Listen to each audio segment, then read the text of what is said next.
வணக்கங்க. பல மாதங்களுக்கு முன்னாடி ஒரு நாள் சரவணா பவனுக்கு காலையில் டிஃபன் சாப்பிட போயிருந்தேன். யூஷுவலாக கேட்குற மாதிரி இட்லி கொடுங்கன்னு கேட்டேன். அவர் என்ன கேட்டார், சார் காம்போ ட்ரை பண்ணுறீங்களா அப்படின்னு. காம்போவா அப்படின்னா என்னன்னு அவரை கேட்டேன். அதாவது ஒரு இட்லி, ஒரு வடை, கொஞ்சம் பொங்கல், ஒரு 2 ஸ்பூன் கேசரி எல்லாம் இருக்கும் சார்னார். ஓஹோ, இது எதுவும் நல்லா இருக்கே அப்படின்னு சொல்லி 45 ரூபாய்க்கு அந்த காம்போவையே சாப்பிட்டோம். அதுக்கப்புறம் 2-3 நாள் கழித்து என்னுடைய நண்பர், பால்யகால நண்பர் அவருக்கு திடீர்னு நெஞ்சு வலி ஏற்படவே அவர் மனைவி ஃபோன் பண்ணாங்க. பக்கத்துலேயே டி நகரில் ஒரு ஹாஸ்பிட்டலில் சேர்த்துருக்காங்க. நானும் இம்மீடியட்டாக டி நகருக்கு போனேன். அங்கே போய் அவர் மனைவி பிள்ளைங்க எல்லாம் அங்கே தான் இருக்காங்க. அவருக்கு எல்லா பரிசோதனைகளும் செய்கிறாங்க. பரிசோதனை செய்கிறாங்களேன்னு நானும் அங்கே வெயிட் பண்ணிகிட்டு இருந்தேன். திடீர்னு ஒரு டாக்டர் வெளியில் வந்தார். வந்துட்டு அவருக்கு உடனடியாக ஆஞ்சியோ பண்ணணும், நீங்கள் எப்படி காம்போ எடுத்துக்கிறீங்களா அப்படின்னு கேட்டார். எனக்கு அப்படியே ஷாக் ஆகிடுது. சரவணா பவன்லேயும் காம்போ, இங்கேயும் காம்போவா? என்னையா நடக்குதுங்க?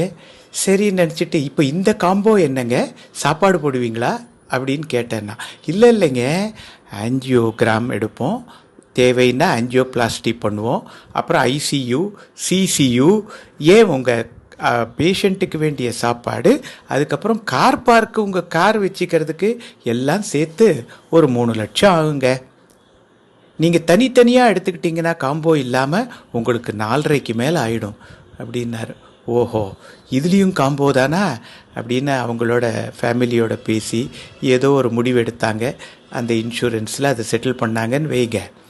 அதற்கு பிறகு என்னுடைய நண்பருடைய ஃபாதர் அடையாரில் தான், அவர் இறந்துட்டார்னு ஃபோன் வந்தது. இப்போ தான் ஃபோன் வந்தால், சார் ராஜசேகர் இறந்துட்டார்னா இப்போ என்ன கேட்குறோம், பாடி எப்போ வரும் தான் கேட்போம்.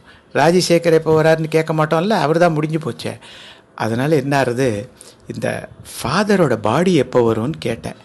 உடனே அவன் சொல்கிறான், இல்லை 2 மகன்கள், ஒருத்தன் மெக்சிகோவில், ஒருத்தன் இத்தாலியில் அஃபிஷியலாக போயிருக்கானா, அவங்கெல்லாம் வர்ற வரைக்கும் வச்சுக்க போகிறோம், பாடி இன்றைக்கி வராது, ஆனால் இதுக்கெல்லாம் ஒரு காம்போ ஏற்பாடு பண்ணிட்டோன்னாரு.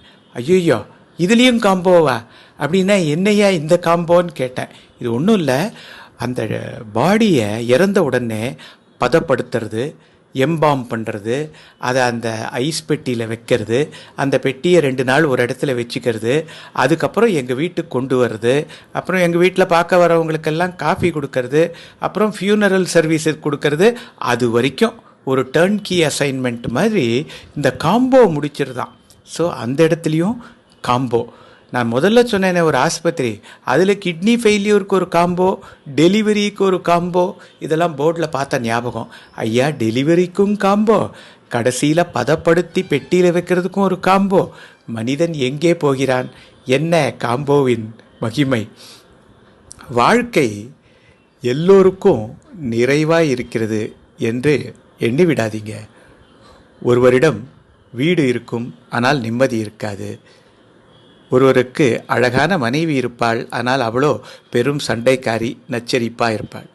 ஒருவருக்கு வீடு நிறைய பிள்ளை இருக்கும், ஆனால் வருமானம் பற்றாக்குறையாக இருக்கும். ஒருவருக்கு பிள்ளை இருக்காது, ஆனால் வசதி, வீடு நிரம்ப இருக்கும். ஒருவருக்கு சாப்பிட ஆசை இருக்கும், ஆனால் உணவு இருக்காது. ஒருவருக்கு விரும்பிய உணவு கிடைக்கும், ஆனால் சாப்பிட முடியாது, அந்த அளவுக்கு நோய்கள் இருக்கும். இளம் வயதில் நிறைய நேரம் இருக்கும், உடலில் தெம்பு இருக்கும், ஆனால் காசு இருக்காது. நடுத்தர வயதில் உடலில் தெம்பு இருக்கும், காசும் இருக்கும், ஆனால் நேரம் இருக்காது. வயதான காலத்தில் நிறைய நேரம் இருக்கும், காசும் இருக்கும், ஆனால் உடலில் தெம்பு இருக்காது. எதை தேடி எங்கே தேடினோம், எதை தேடி அலைகிறோம், என்னதான் இந்த உலகம்? அருமை. கேட்டதற்கு நன்றி. இதை பகிர்ந்தவருக்கும் நன்றி. வணக்கம். எம்ஜே பிரசாத்.